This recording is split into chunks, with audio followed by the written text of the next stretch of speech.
mirando a todas partes. Las indagaciones posteriores abren unas argumentaciones cada vez más amplias, hasta que en la indagación 31 los signos de interrogación se dejan implícitos.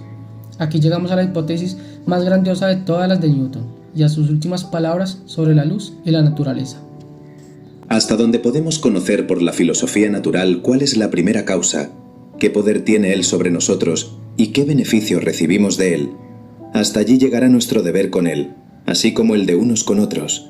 Aparecerá ante nosotros por la luz de la naturaleza.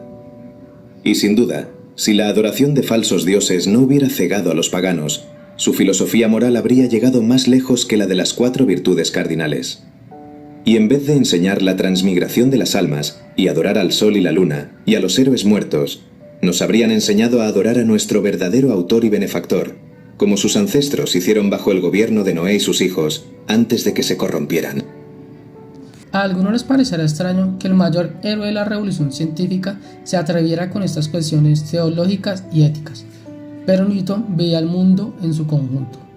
John Maynard Keynes, un erudito polímata famoso, sobre todo por su trabajo en economía, es un estudio pionero de los voluminosos artículos inéditos de Newton. Keynes resumió sus impresiones en Newton, el hombre, un ensayo extraordinario que recomiendo efusivamente. Véase lecturas recomendadas. Según Keynes, él consideraba el universo un criptograma planteado por el Todopoderoso. Para Newton, la naturaleza no era la única fuente de respuestas a los enigmas de la existencia. La filosofía, tanto especulativa como activa, no solo puede hallarse en el volumen de la naturaleza, sino también en las sagradas escrituras, como el Génesis, Job, Salmos, Isaías y otros. En el conocimiento de esta filosofía, Dios hizo a Salomón el mayor filósofo del mundo. Newton creía que los antiguos poseían un vasto conocimiento que codificaban en textos y simbologías esotéricos, incluyendo en concreto las visiones proféticas de Ezequiel y la Revelación, las medidas del templo de Salomón y el trabajo preñado de símbolos de los alquimistas.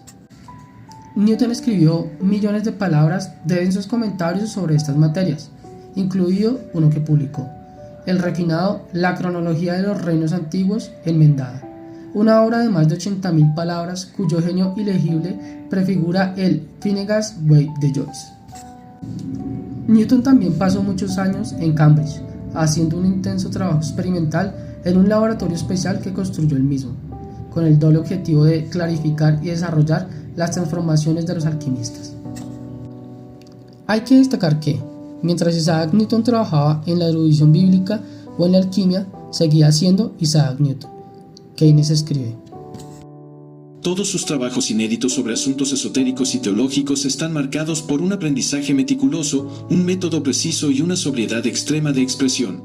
Casi todos se llevaron a cabo durante los mismos 25 años que sus estudios matemáticos.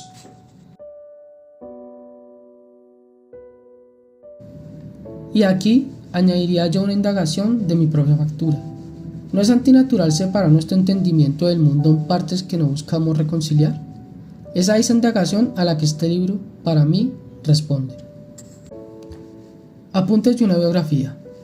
Las hazañas de Isaac Newton plantean un reto a los partidarios de la eugenesia y a los teóricos de la educación infantil. Su padre, que también se llamaba Isaac, era un campesino terrateniente, iletrado e inculto, aunque próspero, descrito como hombre salvaje y extravagante. Su madre, Hannah Scott, era una pariente pobre de la aristocracia rural.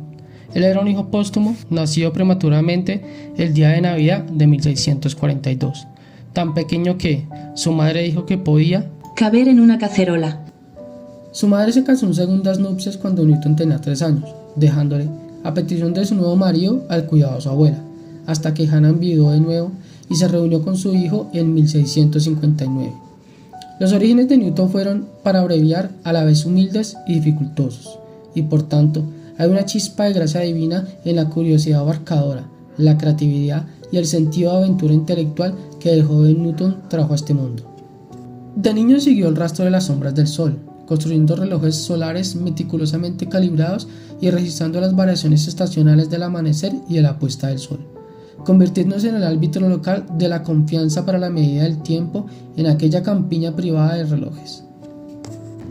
También construyó e hizo volar unas cometas complicadas, y en una ocasión alarmó a los vecinos al adosarles unos faroles para hacerlas volar de noche, inspirando una precoz alerta por ovnis. Del joven Isaac se esperaba que fuera un granjero, pero él detestaba la labranza y se le daba mal.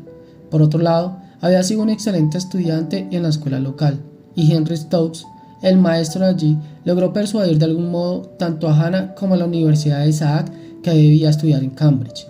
Fue admitido como subcisar, una figura peculiar de Cambridge de la época que implicaba disfrutar de ayuda financiera a cambio de actuar como sirviente para los estudiantes más pudientes. En los años 1665-1666 estalló un brote de peste bubónica en Inglaterra. La Universidad de Cambridge cerró, lo que devolvió al estudiante de 22 años a la granja de su familia en Woolsthorpe. En ese periodo, Newton hizo descubrimientos rompedores en matemáticas, series infinitas y cálculo, mecánica, la idea de la gravedad universal, y óptica, teoría de los colores, como él mismo describió. Todo esto ocurrió en los 2 años de la peste, 1665 y 1666, porque en aquellos días yo estaba en la edad de la plenitud para la invención, y me interesaba en las matemáticas y la filosofía, como lo he hecho desde entonces. Quizá nada capture tanto el espíritu de autosuperación de Newton como un experimento que realizó en aquellos días para clarificar la relación entre el mundo externo y la sensación interna de la visión. Aquí está su descripción, incluyendo tanto el texto como el dibujo que hizo, figura 14.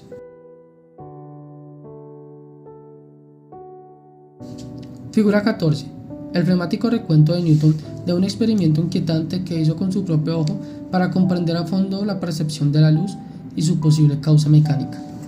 Tomé un punzón y me lo metí entre el ojo y el hueso, tan cerca de la parte trasera del ojo como pude, y presionando el ojo con su punta, de manera que hiciera la curvatura A, B, C, D, F en mi ojo, aparecieron varios círculos oscuros y coloreados, R, S, T, Y, C.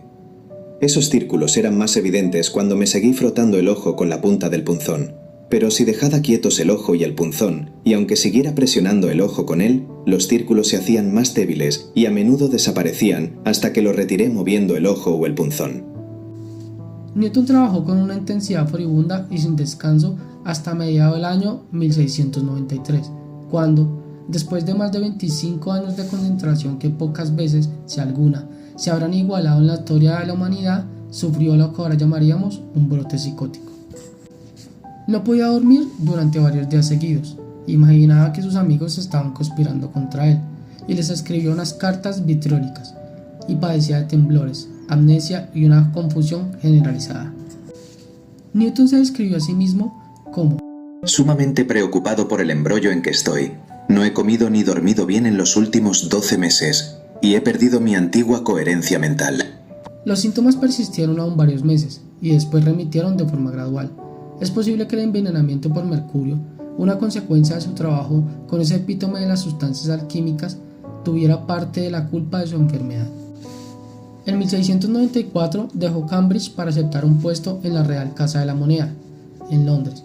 Sus preocupados amigos habían organizado lo que pensaron sería una sinécura para él allí, un empleo bien pagado y con poca tarea. Newton se volvió una persona mucho más normal y, durante los 25 años siguientes, un funcionario muy eficaz, pero sus días de indagación furiosa se habían acabado. La evocadora imagen de la figura 15 es el único retrato de Newton que, para mí, parece expresar su espíritu y su poder. Se volvió canoso siendo muy joven.